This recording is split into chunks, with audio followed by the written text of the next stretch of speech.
ami chers fidèles internautes ñu ngi leen di nuyu di leen ziar bu baax a baax di leen dalal jàmm fii ci biir Buzz SN TV comme niñ koy defee à chaque fois di leen toppal actualité yi en temps réel. Dañ koy dooree ci beneen mariage boo xamante ni daal di nañ koy annoncé ci TikTok bi du kenn rek ku dul Mame Diarra ñu gën koo xam ci Diarra Vaz. moom Diarra Vaz nag moom moo nekkoon ex femme bu woykat bi di Bass Thioung. moom Bass Thioung nag ginnaaw coow li nga xamante ni doxoon na seen diggante jàppal bàyyil moom Bass Thioung nag dafa daal di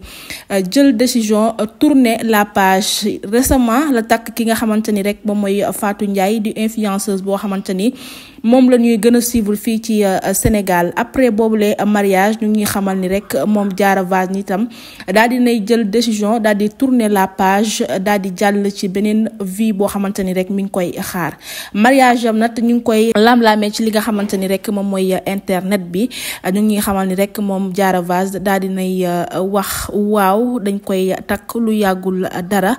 Troisième femme la daal di woote. Kan moo koy takk nee nañu benn kilifa bu mag a mag moom moo koy jël soxna. Troisième femme moom sax daal dina koy dëggal ci li nga xamante ni rek moom mooy sinabam moom Diarra Vaz du yàggul dara di ngeen dégg ay nouvelle am ni rek daal di nañ koy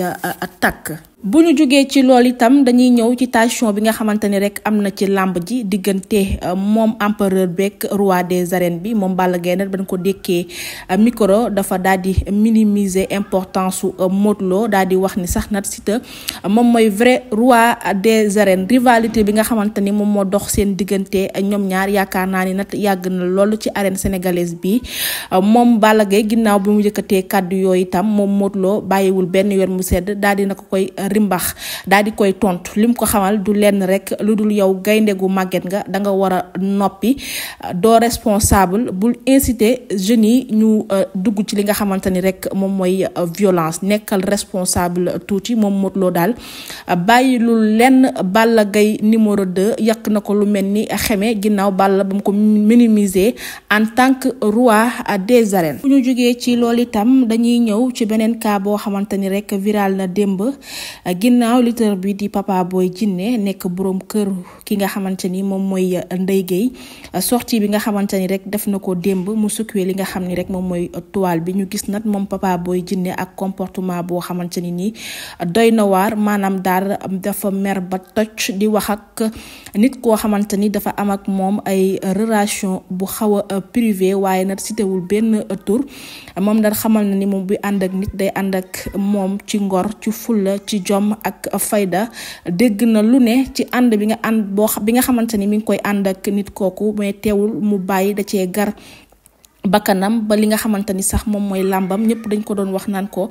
tànk bàyyi woo ko doo dem mais teewul mu téye fi mu téye moom Papa Boy Djiné waaye nag lu ëpp dafay tuuru. moom daal démb dafa mer ba toj mais ba tey citewul ki nga xamante ni rek moom moo ko teg boobule métit mu doon wone à travers live bi nga xamante ni mi ngi ko doon def. waaye bu ñu sukkandikoo nag ci internet yeeg commentaire yi nga xamante ni rek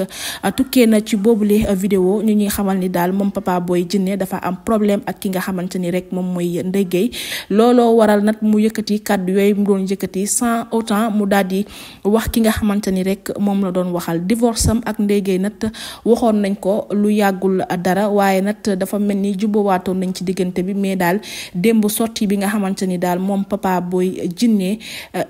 maanaam def na ko nekk na loo xamante ni rek lu teey xalu sénégalais yi la. maanaam daal diggante moom ak Ndeye Gueye ndax neex ba mu neexoon ma ngi koy neex ba tey doy na waar. moom Papa daal nee na daal pare na pour régler maanaam kontam ak ki nga xamante ni daal moom moo ko teg nakar bi nga xamante ni rek moom la véhiculé démb ci internet bi. jógee ci loolu itam dañuy ñëw ci journaliste bu 2STV bi di Astou Dione. moom Astou Dione nag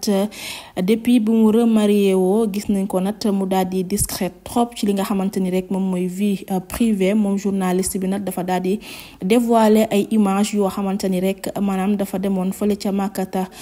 Makka foofule ca Umra la daal di jëlee yooyu les vidéo daal di koy partager ñëpp daal di ci jot. moom journaliste bi daal dem na aji ji Makka ba daal di ñëwaat. bu ñu jógee ci loolu itam dañuy ñëw ci ki nga xamante ni rek moom mooy Abba No Stress ginnaaw biñ ko invité GFM mu daal di fay indi ay leeral ci coow li nga xamante ni doxoon na ak moom ak ki nga xam ni moom mooy Yaa Awa fële ca Sen TV ñu bëri nee nañ xeexoon nañ fa waaye Abba nag daal dina koy leeral ba mu leer naññ moom Abba ndeyu mbill bi ci boppam nee na xeex naag ki nga xamante ni rek moom mooy Yaa Awa Sen TV 2STV ak fi nga xam ni rek moom mooy TFM mais teewul Yaa Awa sëram la xaritam la léppam la li nga xamante ni nag moom moo doxoon ab diggante moom ak Yaa Awa ak émission bii di Kakatar moom moo bëggoon apporter un plus ci émission boobule mais par la suite dafa daal di am problème ak ki nga xamante ni moom mooy Yaa Awa jéey looloo tax nag mu daal di jël décision retiré wu ci boobule émission. waaye nag nee na comme ni nga xamante ni noonu la ko nit ñi di waxee TFM daal xeexuñu fa waaye nag Sen TV ñoom ñaar jàppante nañ fa ba daal di fay xeex. jógee ci loolu itam dañuy daal di ñëw ci No Face ginnaaw bi mu taalee live fam am benn internet boo xamante ni dafa daal di dugg bëgg a dénigrer ki nga xam ni moom mooy Mia Guissé waaye nag moom No Face nangu ko benn yoon lu ma xamal internet bi daal moom mooy Mia Guissé moo ko jural doomam bu jigéen bi nga xamante ni rek moom la am. kon du nangu kenn di wax ci moom naka sudul noonu di ko indexé ci ay plateforme moom No Face nee na lu mu deful démb defu ko barki démb du tey la koy def Mia Guissé jigéenam la parce que nag moom moo ko jural li nga xamante ni rek moom mooy doom. ñu tëjee ak Bilal Diatta coow li nga xamante ni rek moom moo doxoon moom ak ki nga xamante ni rek moom mooy Barthélémy Dias ca concert des légendes du hip hop bi nga xamante ni moom moo amoon niki vendredi dernier fële ca Grand Théâtre gis nañ nag li nga xamante ni moom mooy altercation bu doxoon seen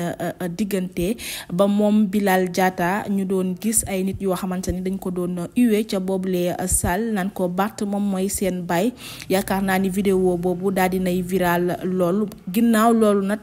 moom Bilal Diatta maire bu Kër Massar Sud nekk membre itam bu Pastef daal dinay génn jàkkaarloog taskatu xibaar yi daal di indi ay leeral ci coow loolu nga xamante ni rek ñëpp dañoo jël mbalit mi daal di ko koy këpp nee na nag li nga xamante ni moom mooy boobule 15 concert moom naru ci woon teew dernière minute ci la jot information que ni rek moom Barthélémy Dias dafa daal di jënd ay ticket pour remplir li nga xamante ni rek moom mooy boobule salle lu mu ci jublu woon na du lenn rek lu dul ñooñu mu daal di daggal ticket ñu yuuxoo responsable lu Pastef fii loolu tax nag moom tamit nanguwul loolu mu daal di koy bañ rek moom nag day ñëw jàkkaarloo ak moom ndax du nangu ñuy humilier wala di huer ñi nga xamante ni rek ñoom ñooy membre projet boobu moom maire bu Kër Massar Sud bi nag lu mu ci daal di teg daal moom mooy daal nakar la am ci ñi nga xamante ni rek ñoom ñooy certains membres